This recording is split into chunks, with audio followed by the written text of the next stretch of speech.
Hello everyone, welcome to another edition of Under the Macroscope, Skybound Capital's weekly podcast series. And today we are talking oil and other related issues at a time where we here in South Africa have gone through a week of yet another fuel price hike to some unprecedented levels. And also globally, we're seeing oil prices rise to highs that have not been experienced over the last few years. And all of this coinciding with a time when the use of fossil fuels in general is being discouraged. We saw recently at the COP26 conference a real move from the majority of countries in attendance to move away from the use of fossil fuels. Now, this obviously has a massive impact in what we now generally term the ESG space. And joining me on today's podcast is Josie Davis, who is passionate about ESG investing and all things related to it. And we're going to discuss with Josie how oil and inflation is challenging green investors. We've heard in recent podcasts, many of them over the last few months, the impact of inflation on macroeconomics generally the world over. So today's focus of the podcast, how oil and inflation is challenging green investors at this time. So Josie, perhaps we can start by saying that one of the claims made over the last decade from the fossil fuel divestment movement is that investors who followed the movement made a lot of money from divesting from oil. Can you comment on what's happening now as the oil price reaches multi-year highs? So the reason why fossil fuel-free equity portfolios have tended to do well over the past decade is because oil and natural gas prices have been really low, and fossil fuel companies are highly correlated to oil prices. So low oil and gas prices and rising global supplies made it really easy for fossil fuel companies to be laggards in the S&P 500 for 8 of the past 9 years. So it was really easy for green investors to limit their positions in these companies. But in 2021, energy stocks have gained significantly and have actually outpaced the S&P 500. So investors who have been short fossil fuels and long renewables without some sort of hedge or diversification have been caught out in 2021. I mean, if we look at companies like Exxon, they're up about 54% year to date and nearly 100% over the past 12 months, whereas clean energy stocks and ETFs have really struggled. So the divestment argument isn't as easy to make anymore.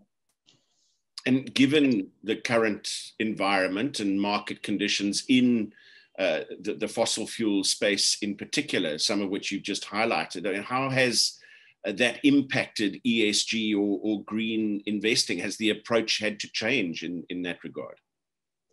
So over the past decade, green investing has been relatively easy. It's kind of entailed avoiding fossil fuels and investing into low carbon tech stocks like Facebook, Google, Salesforce, and the likes. And that was kind of a guaranteed way to make money. But ESG, I think, in the past is kind of the environmental pillar has been focused on, but now increasingly the social and governance pillars are becoming increasingly important. And these tech companies have huge governance issues. And so there's a huge argument that Facebook is one of the largest obstacles to achieving political consensus on climate change.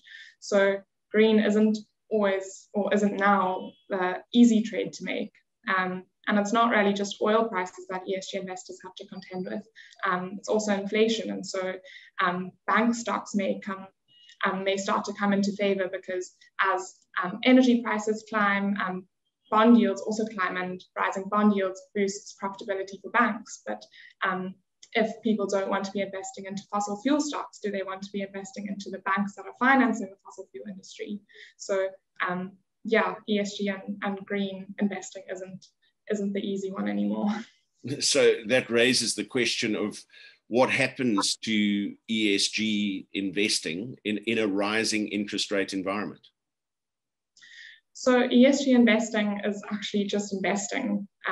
It's not one thing, it's everything. And so even if the fund isn't marketed as ESG or sustainable, there's increasingly an expectation that ESG is integrated into the investment process in some shape or form.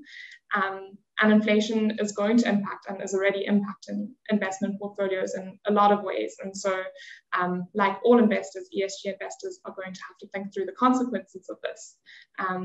And to the extent that an ESG portfolio is a bet against fossil fuels, investments are going to be hurt as the costs of goods and commodities rise.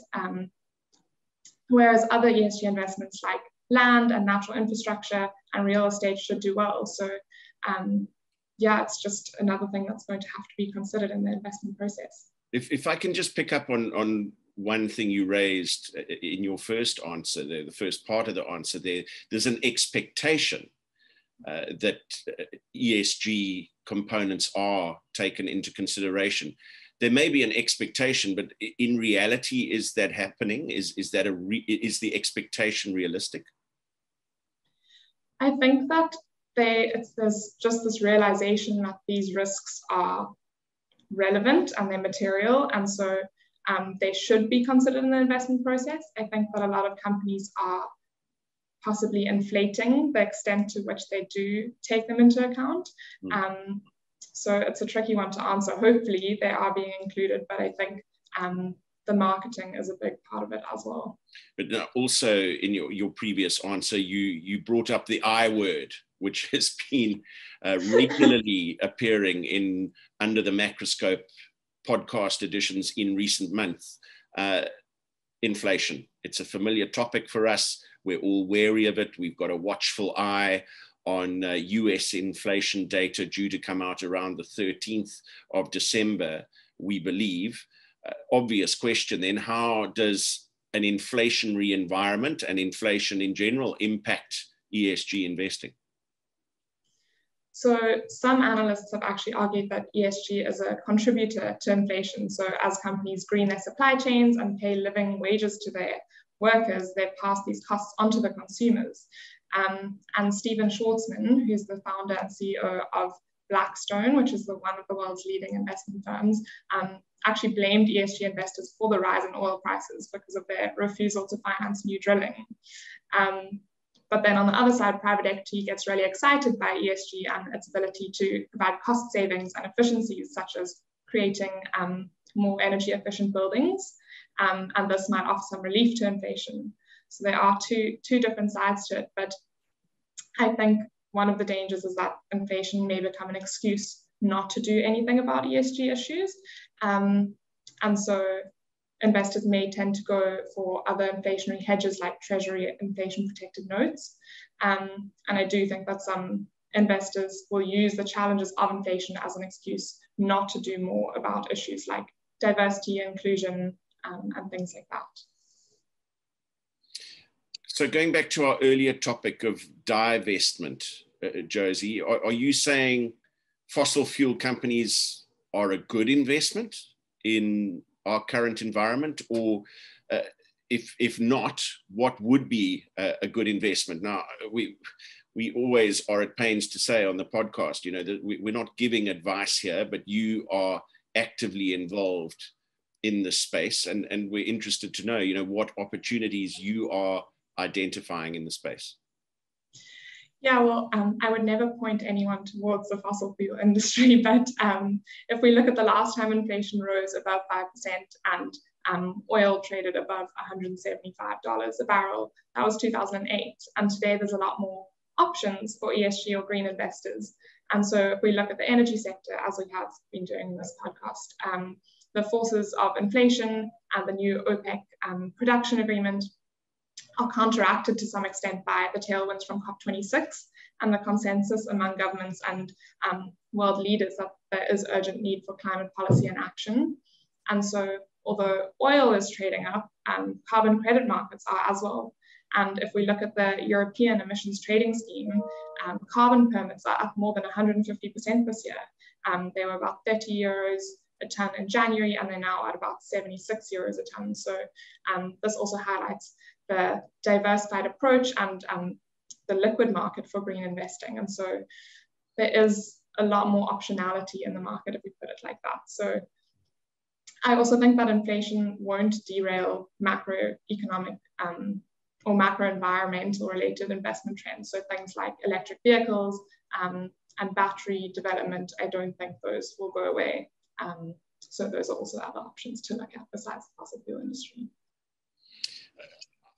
I want to ask you also, in a week where we've seen rising fuel prices here in South Africa, about some public action, including right outside our own offices here in Cape Town, that's taken place, and widespread dissent around what's taking place through Shell in their exploration off the coast of South Africa. Do you think public awareness is growing sufficiently in this space around the environmental impact of what some of the oil companies are undertaking? I think public awareness is huge, but I don't know if that's translating into people divesting from these types of stocks. I think that social media has been huge, and especially in this case that you've spoken about now, a lot of young people protesting, but what that translates into, I'm not 100% sure whether anything can be done about it.